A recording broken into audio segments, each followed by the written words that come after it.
can't believe I'm doing this.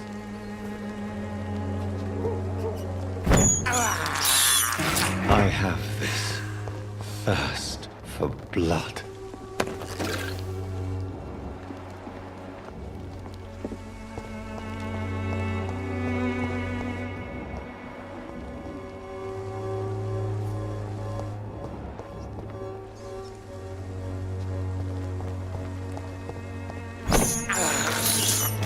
This is despicable.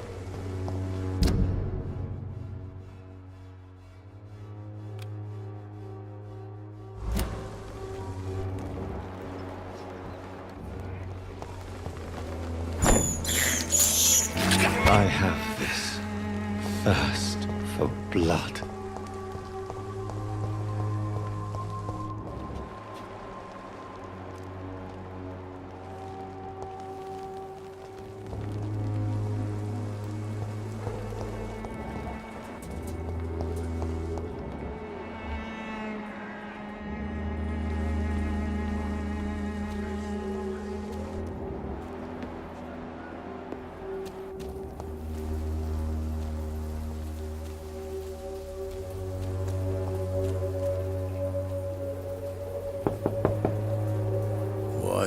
What do you want?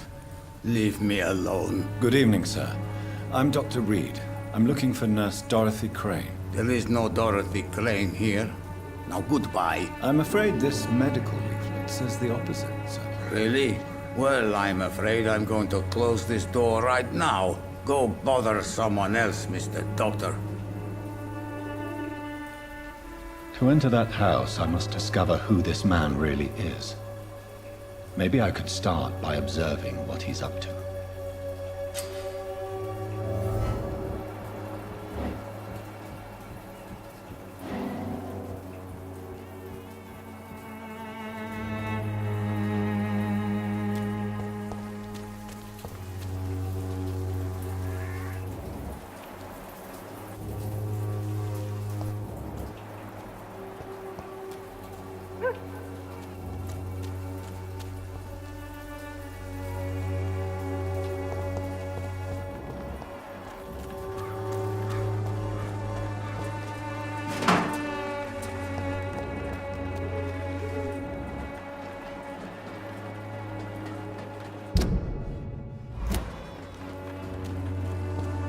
It's locked, all right.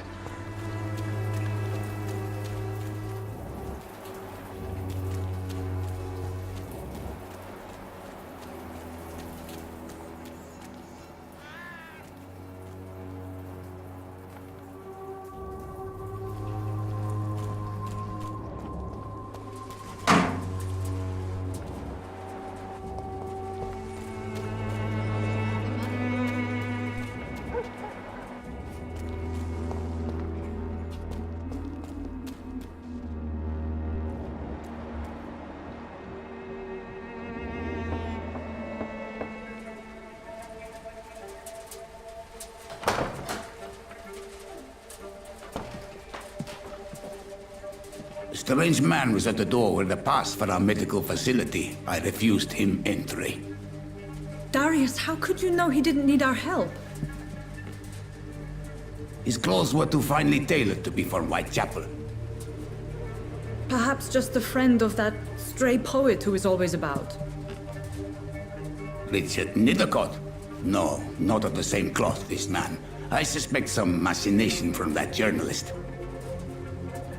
Clayton Darby. Is he still asking questions? Yes. I saw him drifting around St. Mary's Church. I swear he is tracking me just downwind.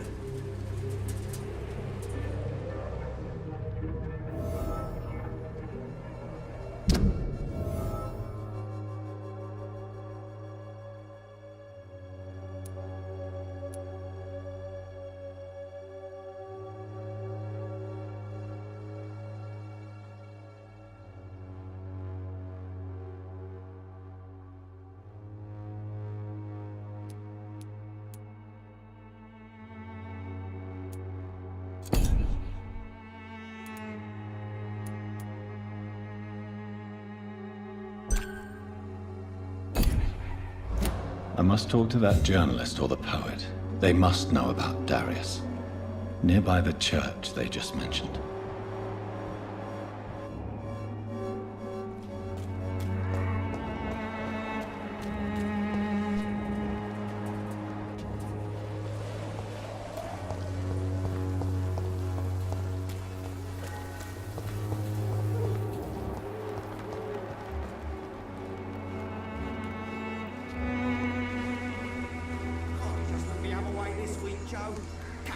Sort it out, right? It's not my call, Baron.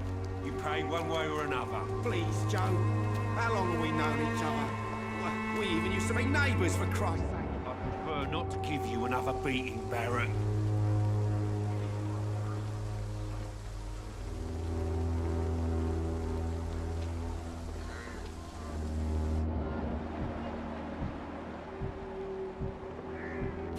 I should never have taken up my father's business.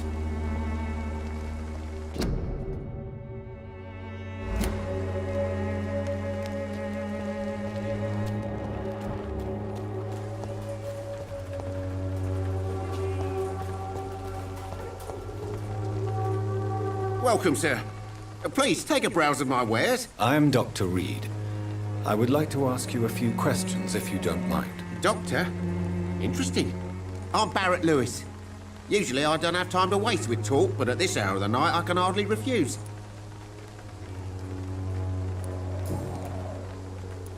How is business around here? Business? I have no business. Between this racket, theft, and customers getting scared, I'm losing money every day. I see. Sounds like you blame someone in particular for your situation. It's no secret Joe Peterson spends his time harassing merchants. But with me, he's trying to put me out of business once and for all. As a merchant, you see Whitechapel every day. Have you noticed anything out of the ordinary recently? What you mean besides the epidemic, the war, and all the usual crap? As long as I can remember, this part of town has been a bottomless pit, and no sign of the bottom yet. Violence is increasing in the borough. Yeah. A few nights ago, some blokes jumped me. Came out of one of the condemned workshops. Fever, madness, something like that. Where did this happen? Why did you go there? In the closed workshops nearby. I worked there as an apprentice in better days. Now I only go to find trinkets or tools. Too bad I was mugged, though. There was good money in that little box of loot I lost.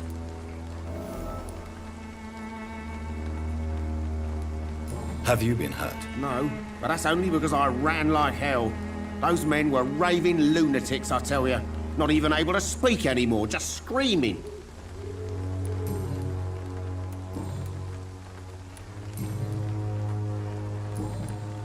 Have you heard of a nurse called Dorothy Crane? Nurse Crane? So the bitch really is a nurse, then? Always thought she was just some crafty foreigner, that one.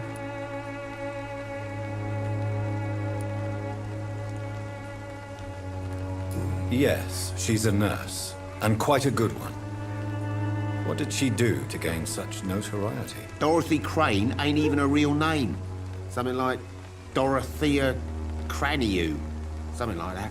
Came to England fleeing the war, I was told. That doesn't explain why she irritates you so much. Your precious Nurse Crane gives away medical supplies and prescriptions for free. I offered to sell it for a fair cut, but no. Miss Crane wanted to play the quiet saint.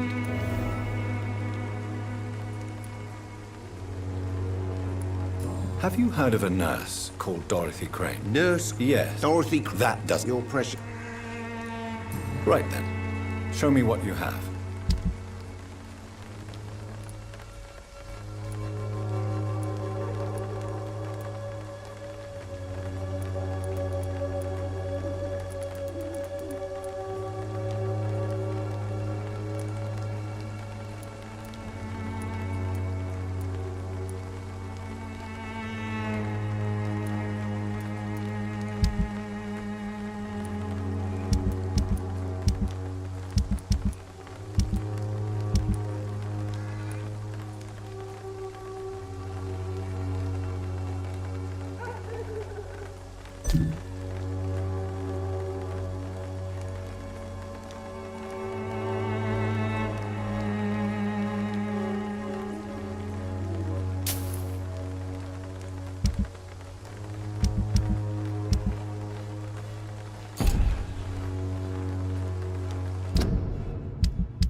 Excuse me, sir.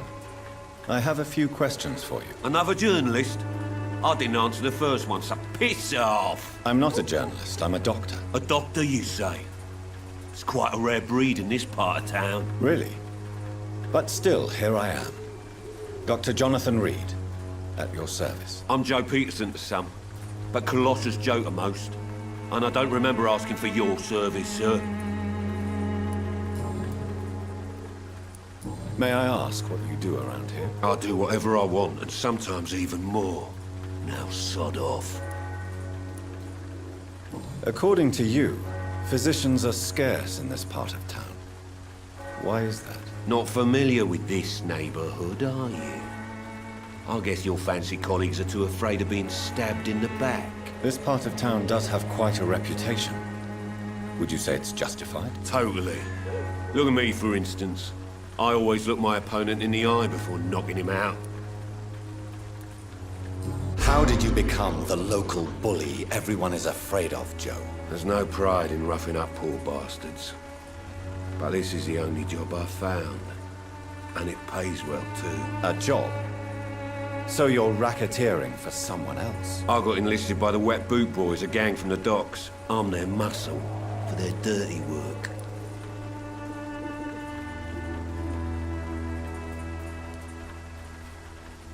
Most people don't become thugs when unemployed. This is a choice you made. I don't care what you think, sir. I do what I have to do for my own reasons, and that's that. I'm not sure Mr. Lewis would agree with your by all means necessary philosophy, sir. Oh, do you really think he's the poor victim here? Barrett can be as sneaky as anyone. Long ago, I even called the bastard my best friend.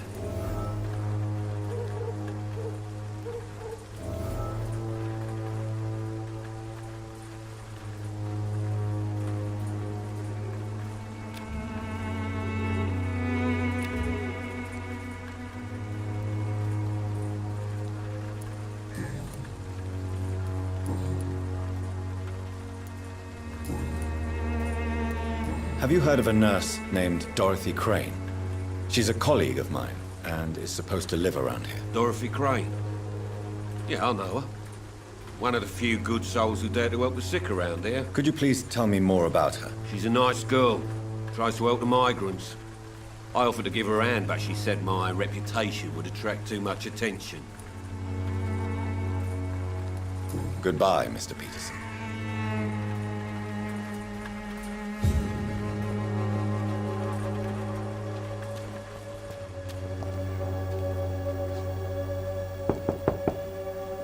Hello, young man. I'm Dr. Reed, and I would like to ask you a few questions. May I enter, please? Sorry, no, sir. My father does not like people entering our house, you see. All right. I shall leave you alone.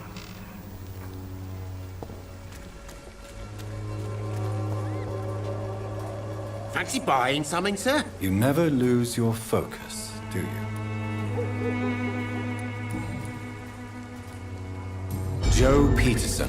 He's the villain here, isn't he? But you seem to know each other. I'd known Joe for years. I saw him box once or twice. He was a friend then. But these days, he's just another thug. What can you tell me about Mr. Peterson? Besides his behavior toward you, obviously. Colossus Joe was a decent boxer, good one even. But after his wife passed away, he found every excuse to stop training. Just wanted to pick fights with everyone.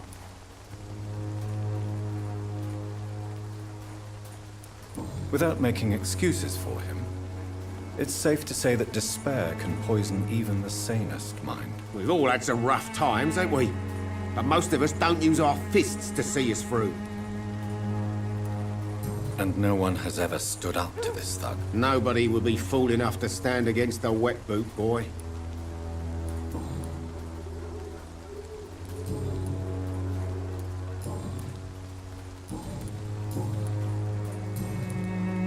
Goodbye for now, Mr. Lewis.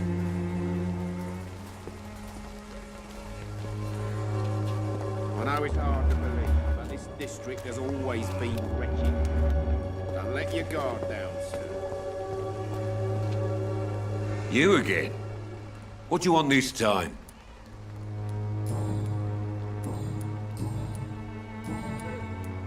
Have you heard of an, Dorothy? Could you please... She's a nice...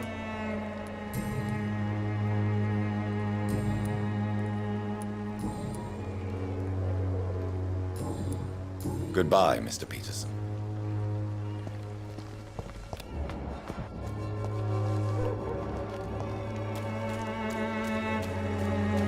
Cheap price, good quality.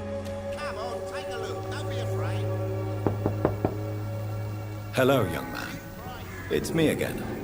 May I come in? I told you before. I don't think my father would agree with that. Your father is worried about you, boy. He asked me to look for you. So my father actually worries about me then? Okay then. Come on in. I'm a Harry, by the way. Is there only pain and suffering in this world?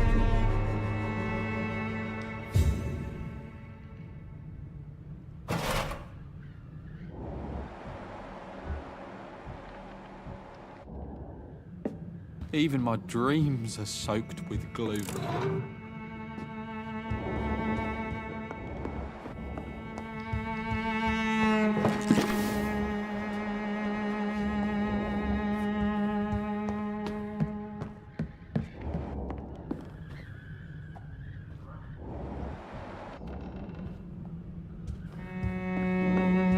It's locked.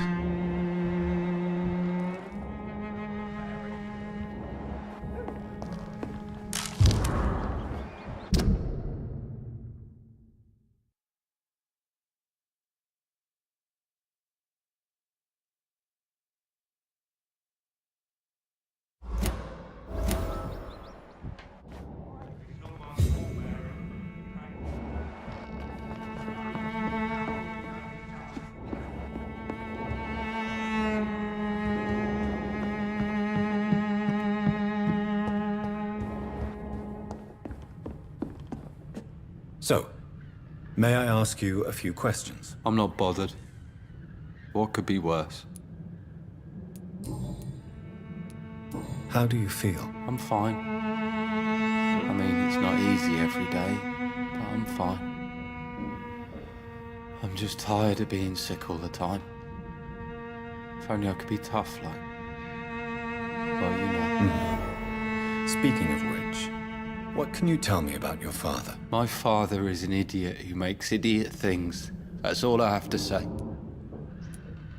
Forgive my bluntness, young man, but you don't seem happy living in Whitechapel. Why should I? I never wanted to come here in the first place. It was my father's decision. And look around you. Does this look like a nice place to live?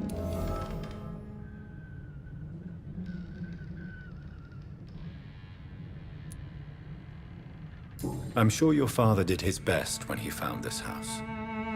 Times are tough for everyone, young man. That's exactly what my father says. Harry, you should be grateful for what you've got. But I wasn't even consulted when we moved here.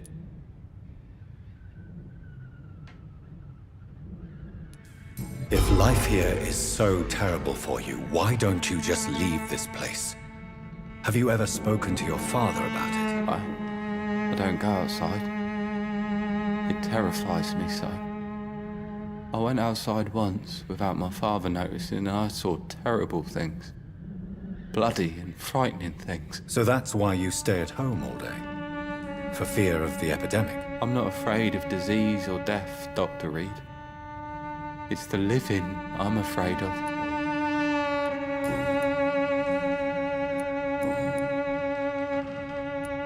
Your father and Mr. Lewis used to be good friends. What happened, Harry? I was young then. I don't remember Mr. Lewis ever coming back again after my mother died. Or was it after my father started bullying him? I don't know. Have you tried speaking to Mr. Lewis about it? I don't go out often, but yes. And he scolded me and told me to leave him alone. I guess my father frightens him too much. But you are not responsible for your father's actions. Am I not? Dad always says that he joined that gang for my safety. So if I wasn't born, people wouldn't be worrying about Colossus Joe. Would it ease tensions with your father if he got an honest job? Because he tried, you know. Can't say.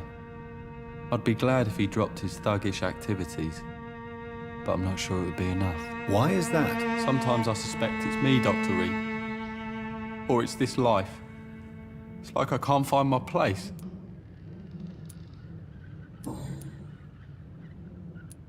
Do you know Nurse Dorothy Crane from the Pembroke Hospital? I'd like to know more about her. Yes, I know her.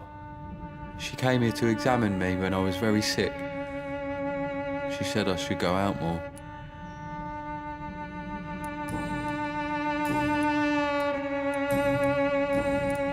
Goodbye, young man. Take care of yourself. Even my dreams are soaked with gloom.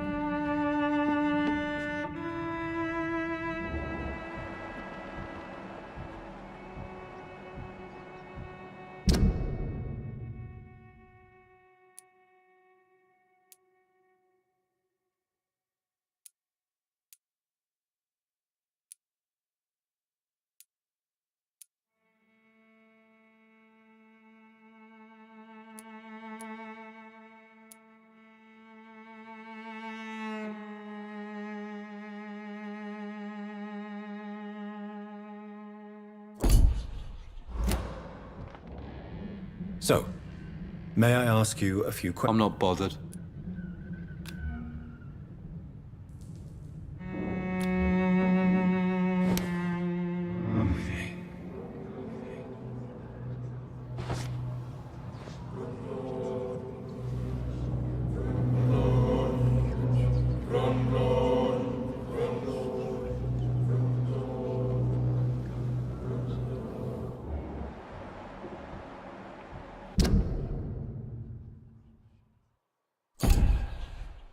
Even my dreams are soaked with gloom.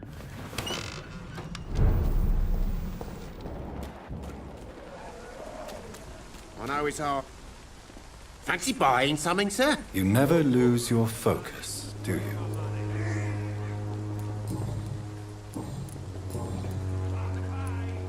What do you know of Harry Peterson? The boy seems so fragile. Not like his father at all. Harry's a good boy, but he spends most of his time complaining. He's had it tough, all right, but he needs to grow a pair. What troubles him exactly? But despite being his father's son, almost everything, I think. He never wanted to come to Whitechapel in the first place. Hates this place more than most of us.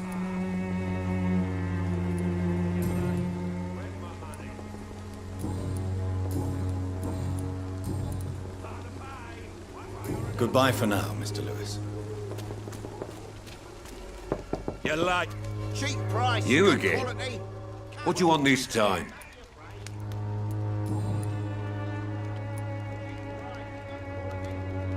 Harry doesn't seem happy living in Whitechapel.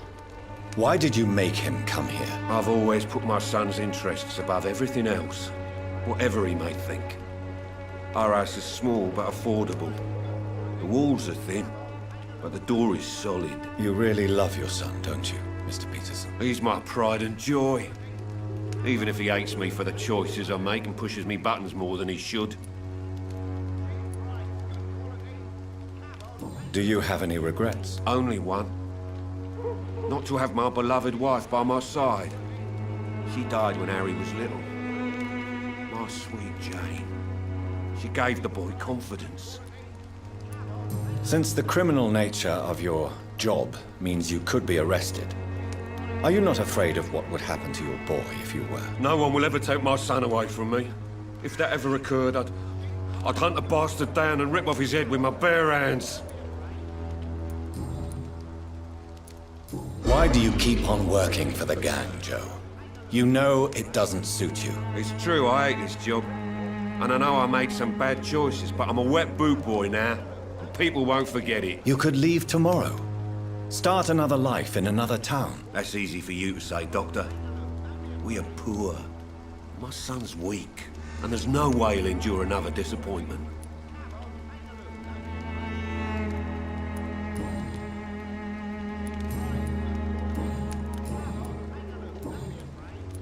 Goodbye, Mr. Peterson. Cheap price, good quality. Come on, take a look. Don't be afraid. Fancy buying something, sir? You never lose your...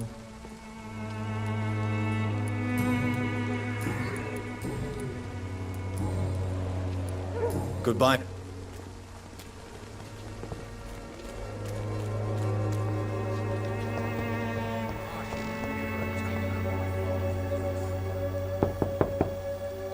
I suspect they would rather not be disturbed for now. I will return at a more convenient time.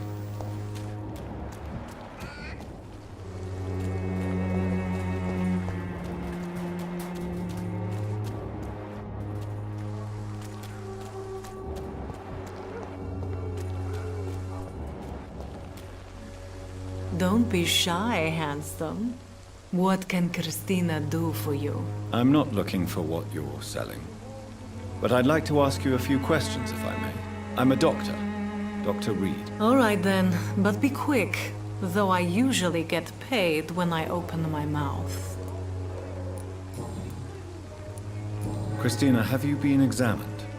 The epidemic is spreading fast in London, and you could be exposed. Or expose others. I don't like doctors or hospitals, but I don't like you asking questions. Considering your line of work, I assure you it is only a matter of time before you have health issues. If it is going to happen, it will happen. Right now, I need money. That's what's important. You can put your own life in danger, that's your decision. But what about your clients? If you're contaminated, you will put them in danger too. And you think that would worry me? If you knew the men I deal with, their health would not be what you'd worry about.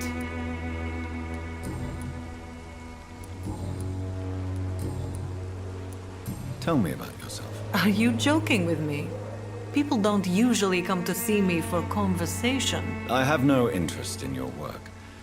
I am, however, curious as to what led you into this career. Short story. The war, exile, and England. This country is not especially welcoming. I've been refused many jobs because of where I am from. I had few options left.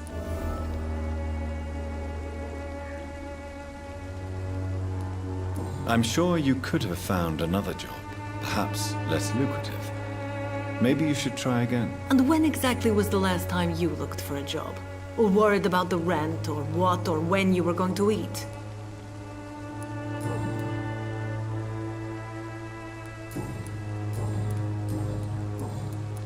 Do you know Nurse Dorothy Crane from the Pembroke Hospital? Anything you can tell me about her would be helpful. I don't know her, but I know her name is Dorothea Crăciunescu. She came from Romania like me and many others. You seem to respect her. Dorothea helps the sick people of Whitechapel. Everyone should respect that.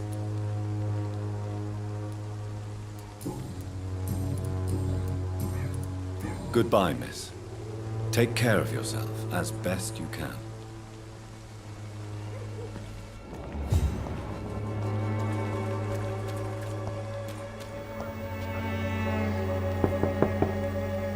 Good evening, Harry. May I come in? Sure. Sure. Is there only pain and suffering in this world? So, may I... I'm not bothered. What?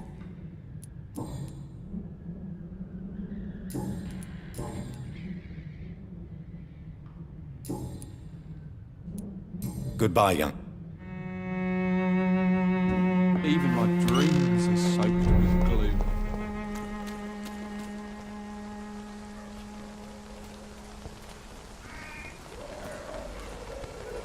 You again?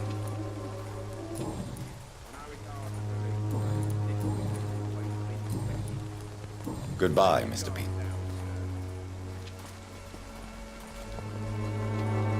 Fancy... You never lose...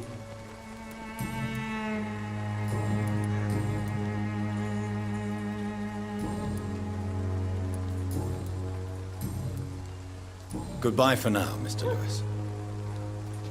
Cheap price, good quality. Come on, take a look. Don't be afraid.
But this district has always been wretched. Don't let your guard down, sir. Good evening, Harry. Sure. Is there only pain and suffering in this world? So, I'm not bothered. do you need any medical help, young man? Yes, I do. I feel so tired. I don't know if it's the epidemic, but everything seems so hard. You'll feel better with this. But you need to get a grip, young man. Medication alone won't cure melancholia. I'm not sure I'm happy with the idea of living long in a world like this. But I thank you for your concern, sir.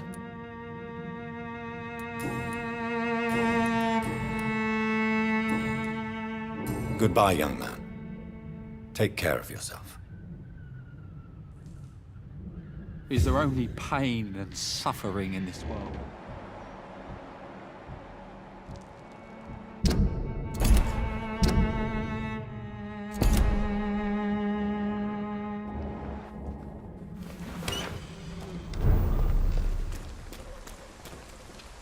You again?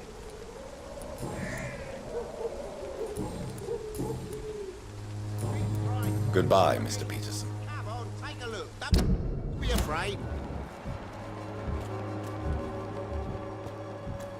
No, please. I don't have your money. Come on, now.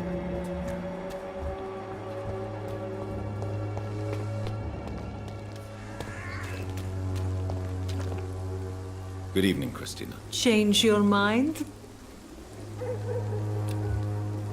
Do you need any assistance, Miss Popper? It depends on the price of your medicine. I am shocked that you would think I am that sort of man. Forgive my suspicion.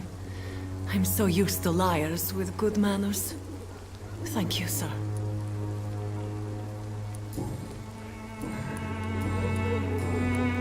Goodbye, miss. Take care of yourself as best you can.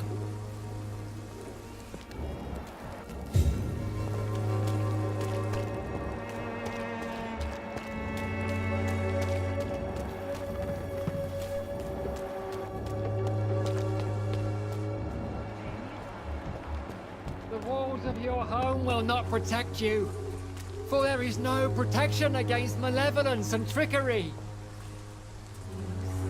Forgive my interruption. Do not apologize, my son.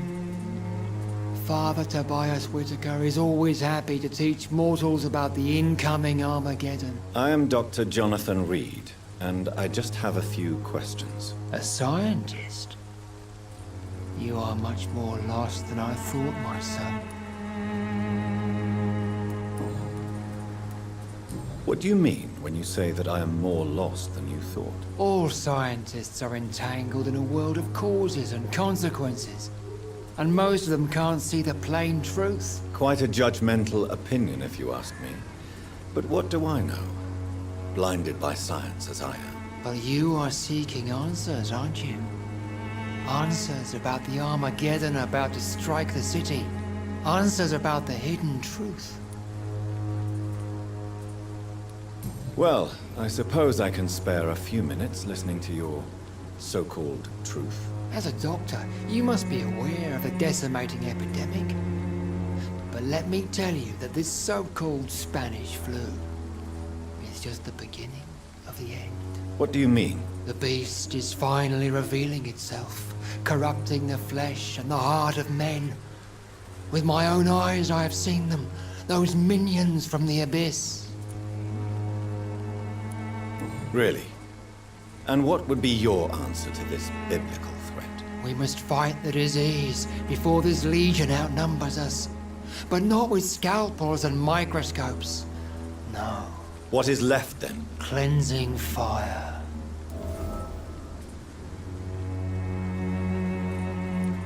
Tell me, Tobias, what exactly is your plan concerning the cleansing of this city? God will recognize his own.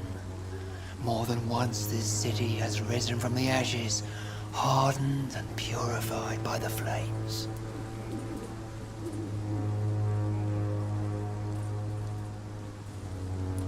Fire is just the instinctive answer of a caveman facing something he does not understand. This is the 20th century. Your lack of faith is predictable. But my task is to convince rational minds like yours to see the light. This is God's will. You're mad and dangerous. You're nothing but a soulless butcher. A small-time Torquemada. The Savonarola of Whitechapel. My son, if you think salvation is a free gift, go listen to the lies of that pompous fool, Joseph. Joseph, a fool? Vicar Larrabee of St. Mary's Church. While he continues preaching his fraudulent redemption, more and more people die in the streets. What do you mean when you say that? Also, Quite a judgmental... well, you are... I am. But the answers I seek are based on facts, not superstition.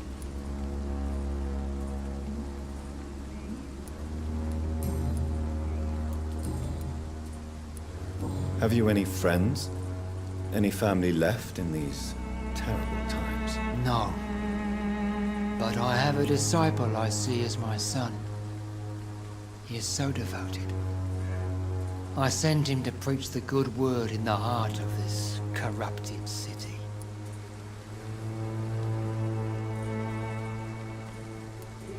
You sent him on some preaching crusade during the epidemic. As a true believer, Samuel will fear no evil while he walks through the valley of the shadow of death.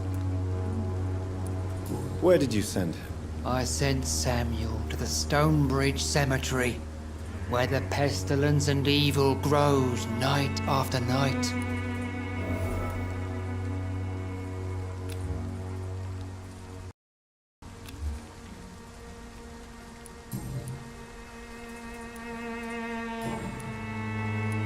Do you know Nurse Dorothy Crane from the Pembroke Hospital?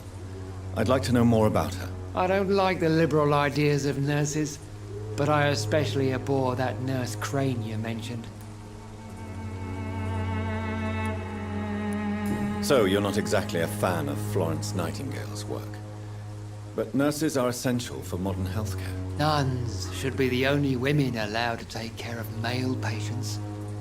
It's obvious only they have the necessary moral fiber. Why do you hate Nurse Crane more than other nurses? Before coming to London, she was a member of the communist resistance in our country. That's what happens when you let a woman get involved in politics.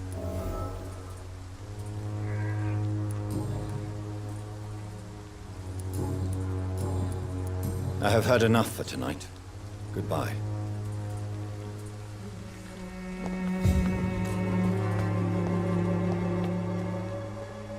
Excuse me, sir. Are you familiar with this part of town? Name's Clayton Darby, reporter. Sorry, I'm new to Whitechapel. But perhaps you could help me since you're a journalist. My name is Jonathan Reed. Dr. Reed, the famous surgeon. I'll gladly help if I'm able, sir.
Why are the newspapers keeping silent about the Spanish influenza? It's as though none of you care. There's a war going on. People shouldn't be demoralized by news of deadly diseases. I served in France. Our top priority must be to put an end to this butchery. This war must stop now. Sir, streets are a battlefield too. An invisible and untold war is going on, and it must be stopped.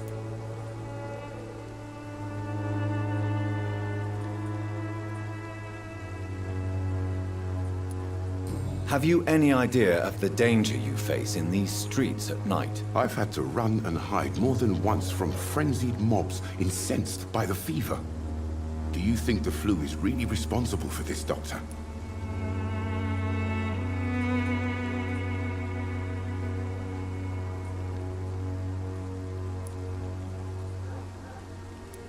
I'm convinced there is more at work here than a simple epidemic. Really? To be honest, I could say the same. Some of the sick I saw or heard of. My God, what happened to them?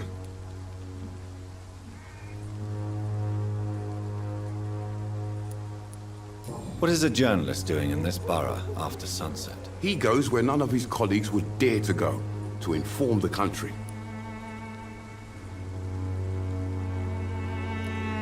So you risk your life to reveal the truth. I saw many reporters do the same during the war. Whitechapel is the crucible of so many untold stories and tragedies. I want people to know them.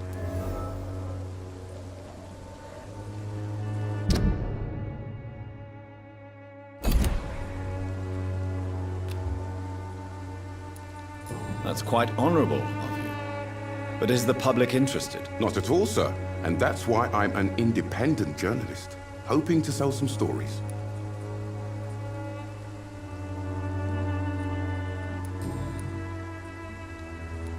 Christina Popper claims she sells her body because she can't find any other work. Do you believe her? Of course I do. Her story is exactly what I want my readers to understand. We live in an intolerant and divided nation. Do you think things will ever change, Mr. Darby? I believe the situation can only improve. And now that women can vote, I'm convinced things will change.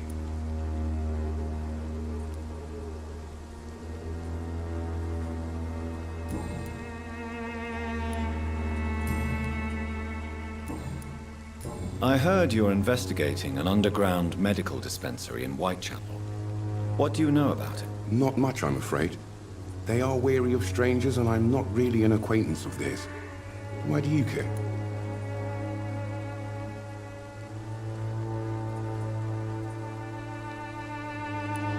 I'm afraid one of the nurses from the Pembroke Hospital may be involved with unsavory activities. Ah, could it be Dorothy Crane? Without a doubt, you are a damn fine journalist, Mr. Darby. What do you know of her accomplice, a man named Darius? I don't know much about the man. He's very cautious. Never goes out. Doesn't seem to have any friends or family. He has no relatives at all? No. Except for that strange man, a poet named Richard Nethercott, who sometimes comes by. Darius would never let him in. Where can I find this Mr. Nethercott? He spends most of his time lurking around Whitechapel, talking to himself or declaring verses. These days, you can usually find him behind the church.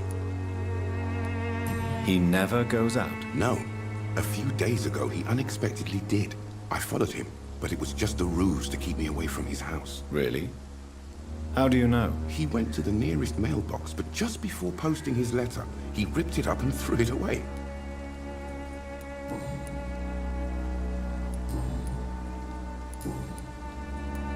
Goodbye, Mr. Darby. Farewell.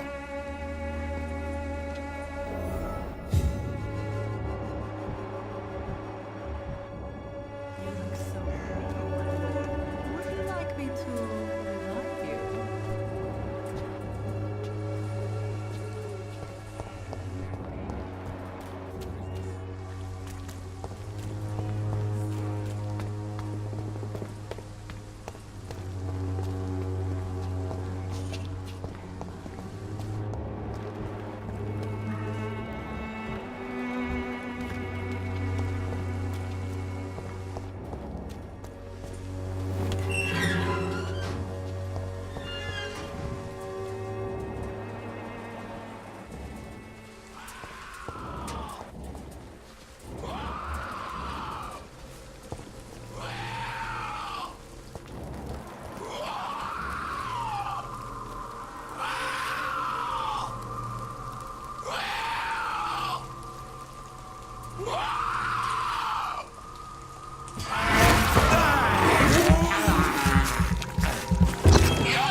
Some of us come to this world already touched by grace. Good evening, sir. I'm Dr. Reed. I would like to ask you a few questions. Please be my guest. Although I may not be the best informant regarding this part of town, my words speak about that which the eyes cannot see. Really? Are you an artist of some kind? I'm a poet, sir. Richard Nethercott, at your service.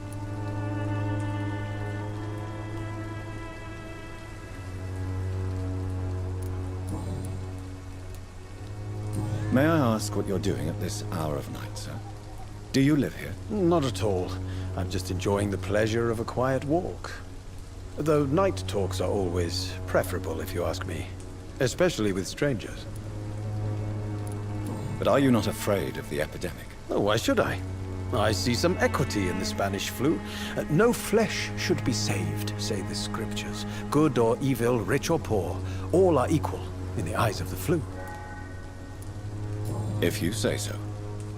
But as a physician in a time of epidemic, I must caution you to avoid unnecessary exposure, sir. Thank you, Doctor.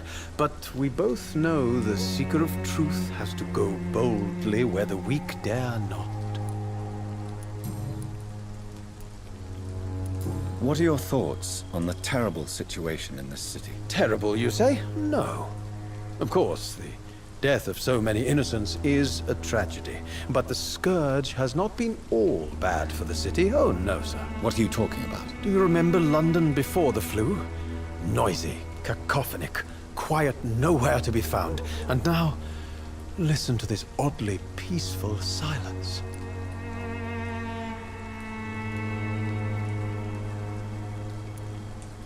Yes. The enjoyable silence of the grave. You have a unique perspective on the situation, I must admit. Most people fail to understand my perspective. I don't blame them. But how could I call myself a poet if I veiled my feelings? Are you aware that your life could be in danger in this part of town? But this is where I must be to feel the real beat of the city. I had to come, see it for myself, alone. I understand your need for solitude, but it's not safe around here. I don't care. I don't have many friends, Doctor, and my family despises me. If some misfortune came upon you, who would be here to help you? Well, you, for a start, my dear Doctor.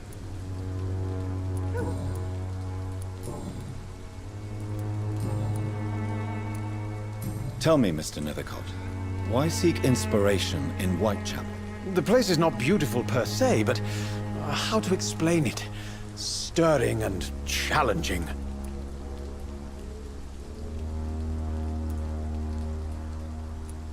In what way, exactly? The struggle by gaslight, the barren smiles, and the arid hunger under the rain. If you say so. Such vibrant antagonism and vivid paradox. The stripped humanity raged across each street. Vivid, of course, yes. And what about the poignant distress? Oh yes, the poignant distress. You see what I mean, don't you? That's what I want to write about, and that's what Whitechapel is made of. Do you not think it a little morbid? On the contrary, sir. Whitechapel is full of life, full of beauty. Just like my dear muse, the wonderful Camellia. What can you tell me about Camellia? Not much. And that's the beauty of it. She can't speak, you know. She's a locked mystery who exhales kindness and sweetness.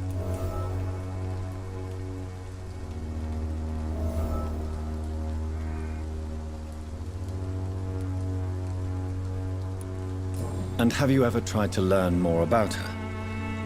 Where she lives? How she survives? Whom she may know? Maybe I prefer she remains an enigma. Reality can be so dull, don't you think? Perhaps you're just afraid to find out the truth about your muse. One day, perhaps, I'll ask her to come with me. But will she still be my wild flower of Whitechapel if she moves uptown?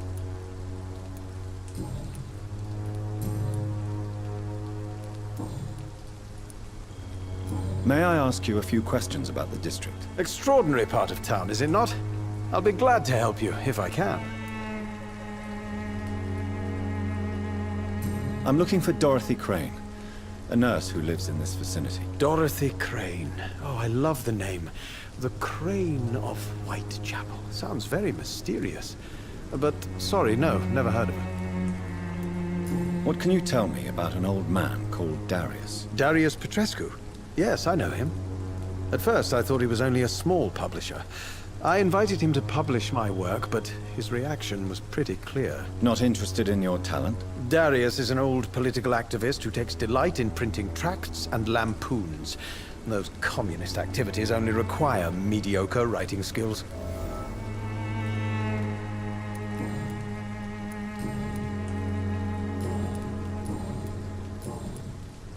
I'll leave you alone, sir.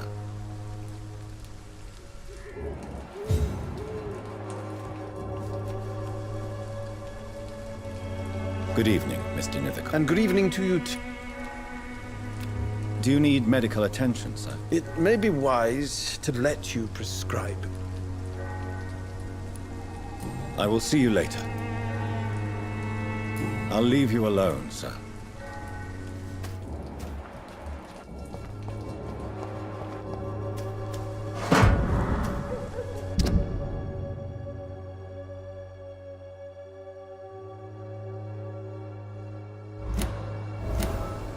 Some of us come to this world already touched by grace.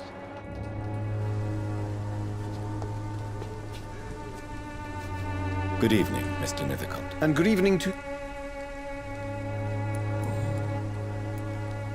You don't really make a living from your scribblings, do you, Richard? No, sir, I don't. I work so hard.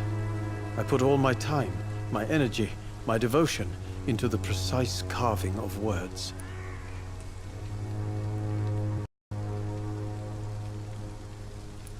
Still, you don't seem to suffer from poverty. With thanks to my parents, actually. I'm afraid I would not be able to live on my own without their help. You seem embarrassed. Someday I hope to proudly offer my first publication to my parents. Until that day, I'll remain the failure of a son they have to support.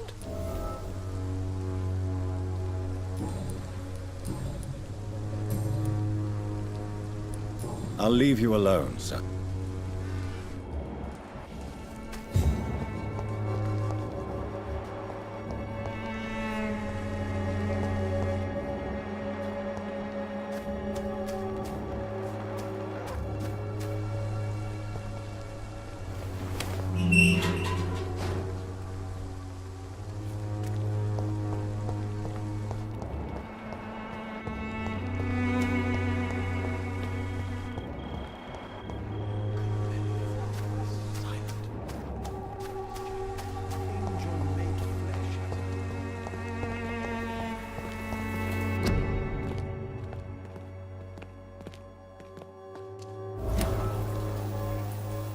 Good evening, miss. I'm Dr. Reed. I'd like to ask you a few questions. I know what you're thinking. A tall stranger who meets a girl in the street at night. It reeks of the penny dreadfuls. But I mean you no harm, truly.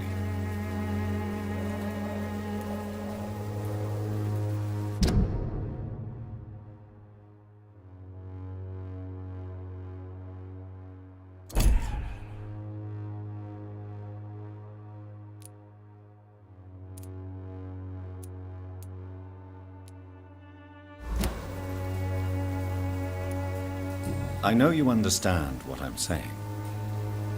Your silence has nothing to do with you being rude, does it?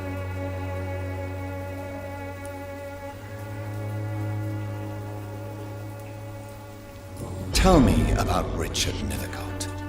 I understand he is quite fond of you, Camellia. Camellia, I know you work for Dorothy Crane. Please tell me about her secret dispensary. A stubborn and mute comrade. Nurse Crane and Darius Petrescu have been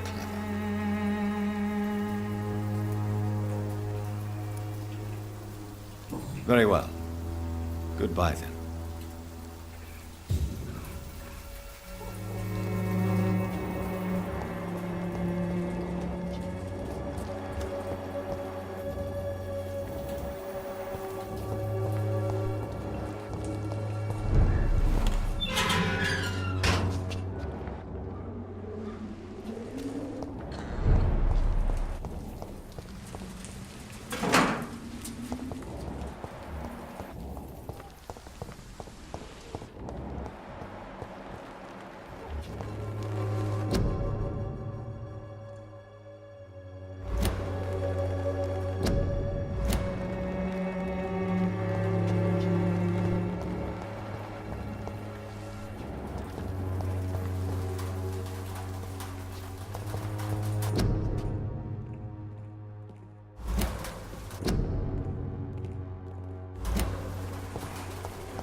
The content of Darius' letter to his children could give me more leverage to enter.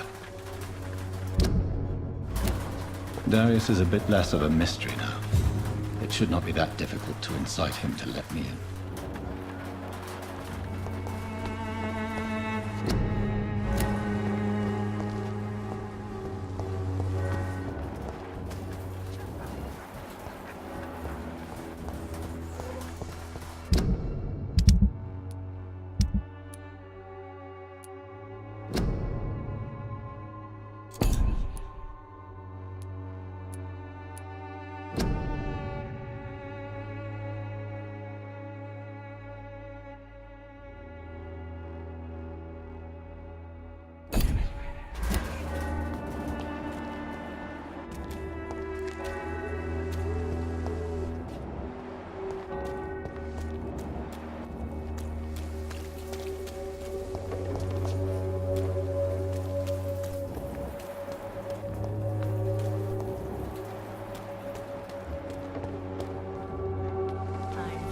You are blinded by your false faith, imprisoned by your daily routine, unable to see the true. Right, good quality.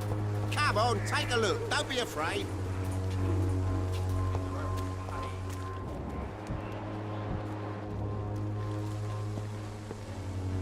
Fancy You never...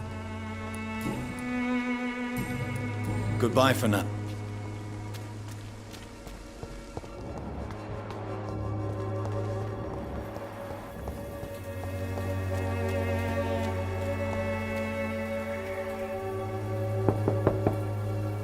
Mr. Petrescu, just 1 minute, please. You again?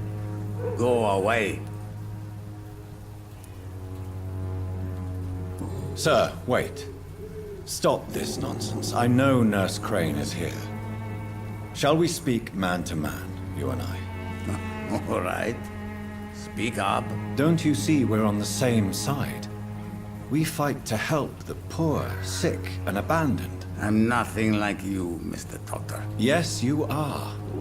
You too believe in providing medical care without charge. You know what we have to sacrifice to make the world a better place. I have to admit your words have conviction. All right, I'll let you see Dorothea. Don't make me regret this, though.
If you want to talk to Dorothea, you must go across the courtyard and take the stairs. We've not been formally introduced. May I ask your name and occupation, sir? I am Darius Petrescu. I'm here to keep snitches and spies away from Dorothea. And I also run this little print shop. So Dorothy's real name is not Crane? Like myself and many people in this area, Dorothea is from occupied Romania. That's all you need to know. She seems important to the community. More than you can imagine. The West End does not want to hear of Whitechapel's misery. Dorothea is one of the few doing something about it. Tell me everything you know about Camellia, the mute florist. I do not believe in the afterlife, Doctor, but I'm almost convinced Camellia is an angel.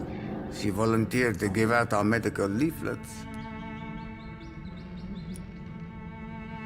Are you not worried for her safety? She is as brave as she is tough, and clever, too.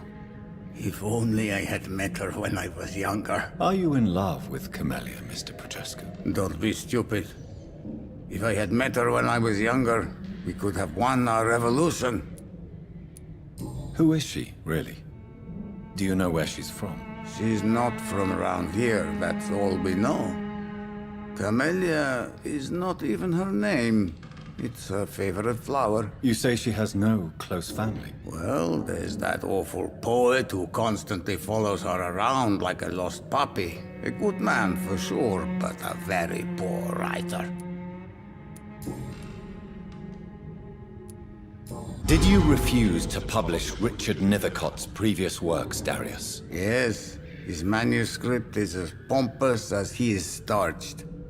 Now there's a man who loves the sound of his own voice. You could have told him so. As a great writer recently said, politeness is the most acceptable hypocrisy.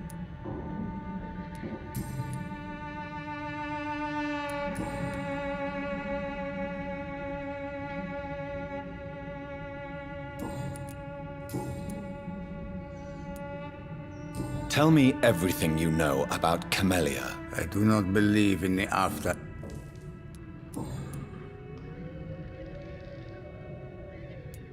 Tell me... I do not believe... Who is she, really? Do you... She's not from... You say she had... Well, that...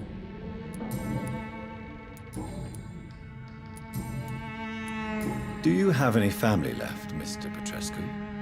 Children or grandchildren? Who knows? I have abandoned my people for so long, they might as well be dead. As dead as I am for them, I suppose.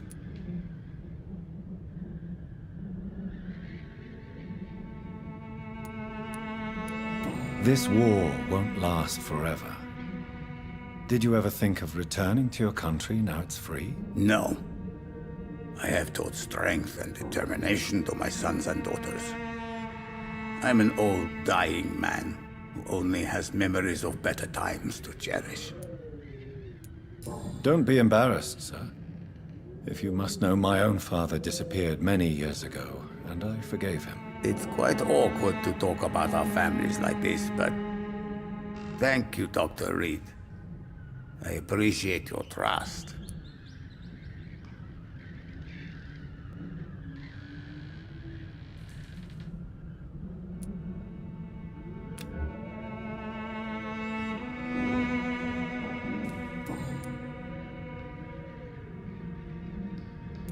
I know you fought for your country when it was occupied, Darius. Tell me more about it. I know my days are numbered, and I know I won't see my homeland again. But I fought for Romania all my life, and I will until my last breath. But Romania escaped the grasp of the Austro-Hungarian Empire. It's a free country again. But it's not the country I fought for. My homeland is not appeased, Doctor. And I still see a dark future ahead for my people. How did you meet Nurse Crane, Darius? Why does she trust you? I'm her oldest friend in England. Dorothea and I share many ideas about this country and about the country we left. You mean occupied Romania, don't you? Even if not directly, I fought against your enemies. Really? Then perhaps you have more in common with Dorothea than meets the eye, Dr. Reed.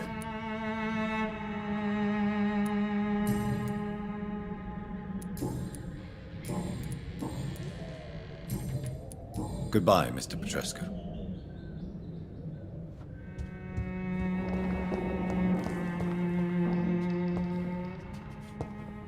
It's locked, all right.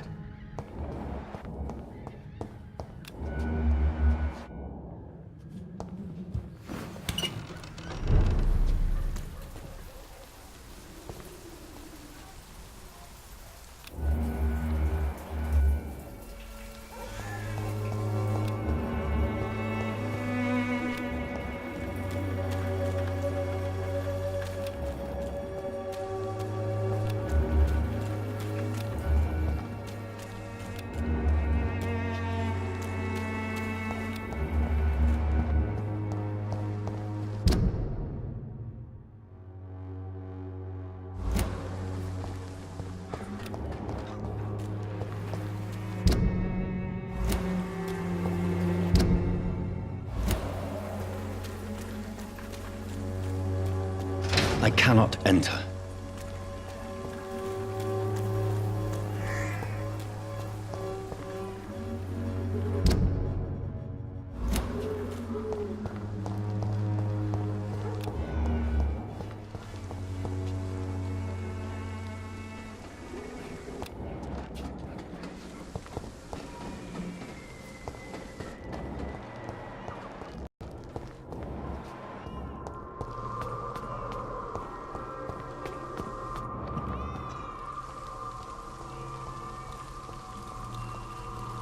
I'll send you back in a...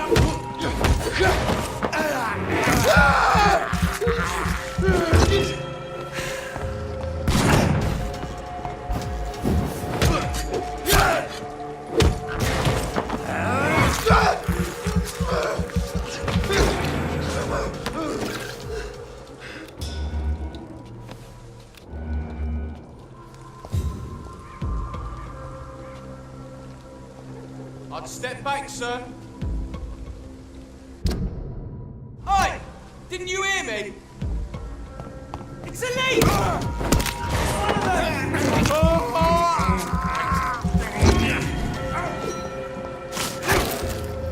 It's too fucking fast! Shit!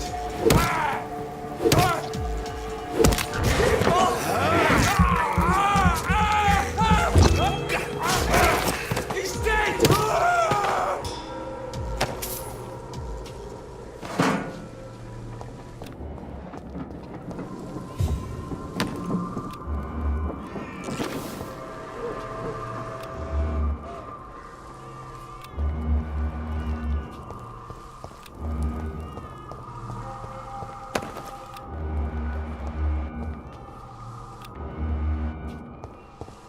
It's locked.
Hello, Mr. Petrescu. Hello, Doctor.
What do we have here, nurse? Patient Raz Van Vasily. High fever running on 3 days. Complaints of dizziness, muscle aches, and head pain. Diagnosed with influenza. Treatment? Aspirin and salicin for the fever and discomfort. Liquids for dehydration, but he's having trouble keeping even water down.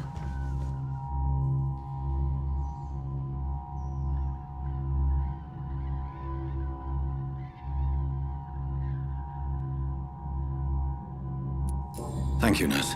Anything else I should know? He did lose consciousness this morning, but he's never had convulsions like these. He's not convulsing, he's choking. He's not getting any air. Scalpel! Hand me that scalpel! What can I do, Doctor?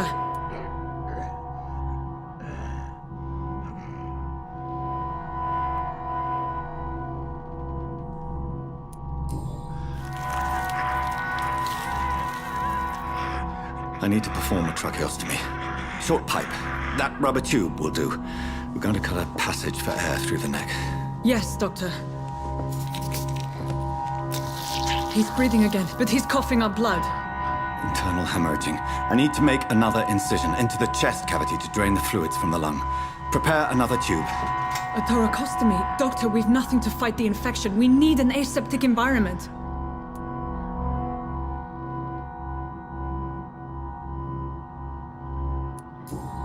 Don't question me, nurse. I need a drain. Now. Yes, Doctor.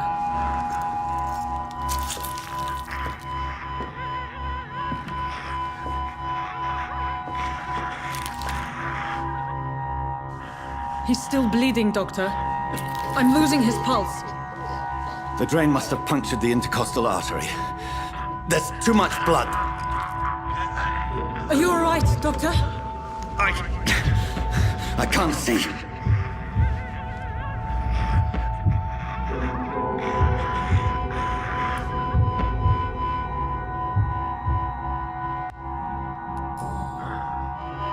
I must first suture the artery. Find the wound. The source of the blood. Needle and thread, Doctor. Good. The stitches are holding. How's he doing? We're losing him. We've lost his pulse. He's dying, Doctor!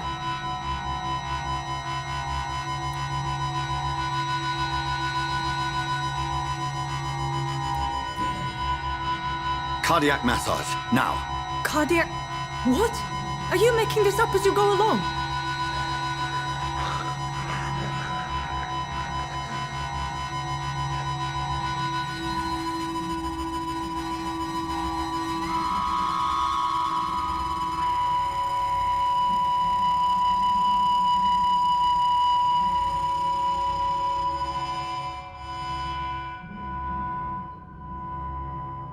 We've lost the pulse. He's gone, Doctor. Nurse, we did everything we could. Truly? Everything you could. Is that how you'll report this in your log? Is this how the war went? Piling up one poor corpse beside the next? This was not an influenza-induced seizure. I've never seen symptoms like these on the continent. Neither have I. But the previous symptoms leading up to this attack were the same, indistinguishable from the epidemic. No. There was something more vile in these reactions. Something primitive. There have been numerous reports of mental breakdowns caused by the fever that accompanies the flu itself, Doctor.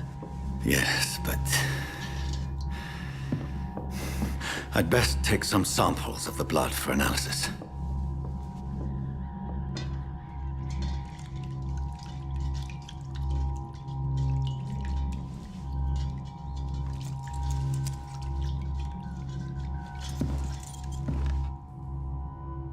I doubt you're here to test my bedside manners.